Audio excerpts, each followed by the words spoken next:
rất là đẹp.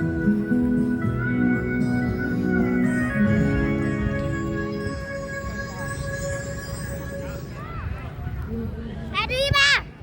Đi ra tập gì? Ba bò dạo mưa. Ra ngoài đi hả? Kìa ba. Trời dẹp lại rồi.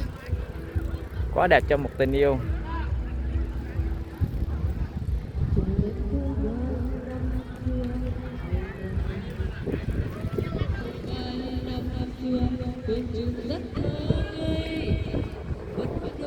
Đen. Không gần 1 kg à ba. Ba lục không lục trường lớp tao ba. Nó từ hút bia kia vừa đấy không à ba. View đẹp quay cho mọi người xem. View rất chi là đẹp.